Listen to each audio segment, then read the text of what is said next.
Hey, welcome back to my channel. And today we have a new build. This build has inspiration as a Christmas gift for my son and daughter-in-law. Now, this build is once again beyond my comfort zone. You'll see what I'm talking about. Come on into my shop and let me explain.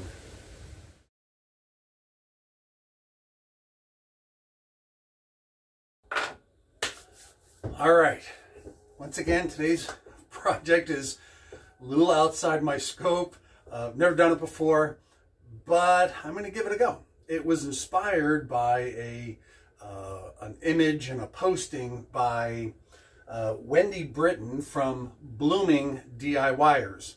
I'll leave a link below if you want to kind of check it out. Now, I made some mods to her design, but the reason this is going to be a challenge is not in the wood part of the build, but because this is an upholstery DIY.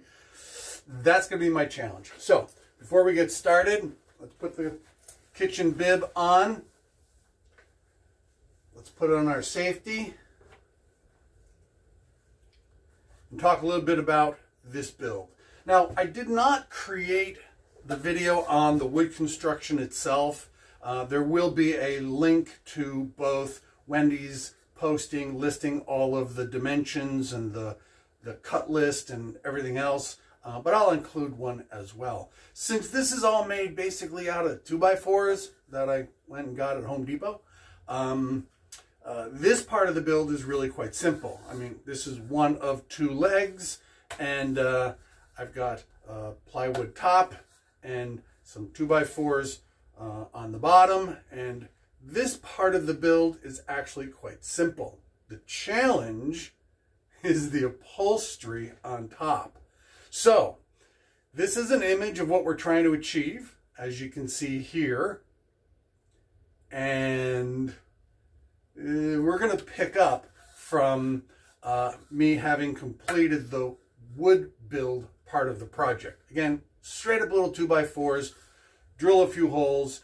I just got to sand out the wood plugs I used here to cover my screw holes. And then we're just going to slap this together with a few screws, and we'll be good to go on the wood part of it. Then we'll jump right into the upholstery. And let's get started. Appreciate once again you joining. If you like the video, like and subscribe. Once again, even if you don't like the video, like and subscribe. Come on, help me out. I appreciate it. Let's begin. All right, so why do I refer to myself as the Impatient Woodworker? Well, let's discuss what is the next step in this weave of a bench.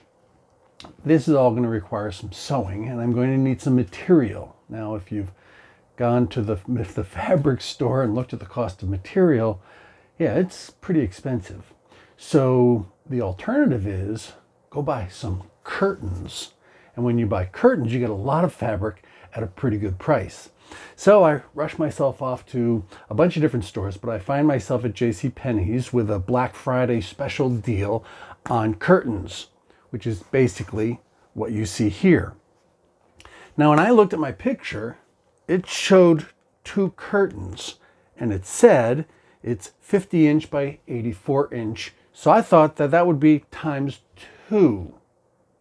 Okay, I calculated the amount of fabric I would need for this project, and basically I would need 4 panels at that measurement. So I bought 2 of these for a Black Friday deal. It was $9 versus $50. Yeah, super deal, super deal. So I go home and I start cutting up my curtains to make what will become the tubes that will be used as the weave for the top of this bench. Basically 11 inches wide, and we're going to sew this together, and we're going to make a tube out of it, and then we're going to weave it across. You'll see that part when we get to it. Well, after I cut up one of my curtains, I realized I probably should have looked at this a little bit closer, because it makes it rather clear that there is only one rod pocket panel in this packaging. So you don't get 2, you get 1. Therefore, I have half as many of these curtains as I need. So, rush back to Home Depot, or no, rush back to JCPenney's. See if I can find myself some more. Well, they're sold out, and they can't even get them on the internet or on their webpage, so I'm kind of screwed. However, they've got the exact same curtain, only in brown. Well, I already bought 2 of these and cut one of them up, and I guess I'm now left with a choice of, do I throw those away? And they did have 4 of these brown colored panels, but like I said, I already bought 2 of these and I already cut one up, and this project is getting expensive by the minute. So I just bought 2 of these brown ones, brought them home and cut them up. Now I've got brown tubes and I've got beige tubes. Okay, so I'm thinking that I can weave 2 different colors together. Maybe that will look good. Or it'll be a bench that my son puts in his basement, and maybe the cat will sleep on it. I don't know. But either way, the next step for this project, this Impatient Woodworking project, is to take these panels that I have now cut up into strips, stuff them with some polyfill, sew them into tubes, and then weave them and staple them to the top of the bench. How hard can that be? So for sewing, what I'm going to do is I'm going to break out my sewing machine. I made this little sewing machine table because I needed a place to put my sewing machine when I wasn't sewing. Because let's face it, I don't really sew that much. I'm not a seamstress. Hey, if you're a seamstress, you're going to probably have a sewing table better than this. But this is what I made. So when I open this up, I can break out my sewing machine, my foot pedal, and then I got a drawer down here for all my sewing stuff. I think it's pretty cool because I get to use this table on rollers as a regular table, which in my world, I just throw a bunch of stuff on there and it builds up over time. So our next step is to put some polyfill in here and sew them together and make some tubes. Let's get started on that.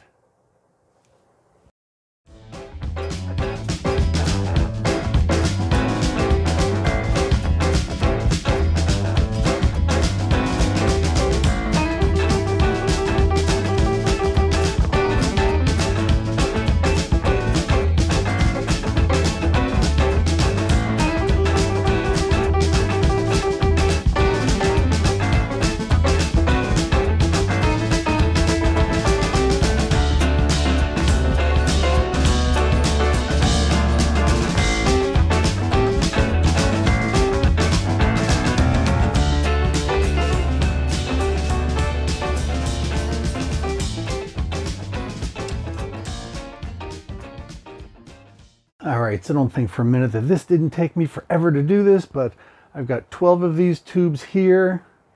I've got 5 of these in the darker brown that next I've got to sew up all of these seams. All right, I know that there's going to be some upholstery makers out there and some seamstresses that are going to be looking at this going, you're doing this completely backwards. Why not sew the tube first and then stuff it afterwards?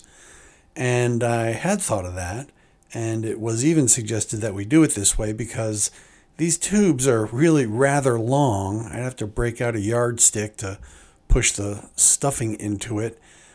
This becomes just a whole lot easier to do than to try and stuff after sewing. Plus, that seam is going to be on the bottom side of the tube, or at least that's the way I'm going to install it. So when I weave it together, the seam will never be seen at all. So it's not the end of the world, and it works well this way. All right, I have sewn all my tubes tell me this does not look like a cluster. Got my wooden bench. That's going to be my top. All right, so I got to nail those bad boys onto here. Once I nail all of them on one side, then I'll turn it over and then start figuring out how to actually do a weave. Oh boy, I'm way over my head. Okay, let's have fun. All right, check this out. Here's my 12 short tubes that are nailed. Here's my long tubes. Tell me this doesn't look like some sort of a sea serpent. Now these are all nailed to my board. So now what I'm going to do is I'm going to turn this whole thing over and see if I can start a weave. All right, check this out.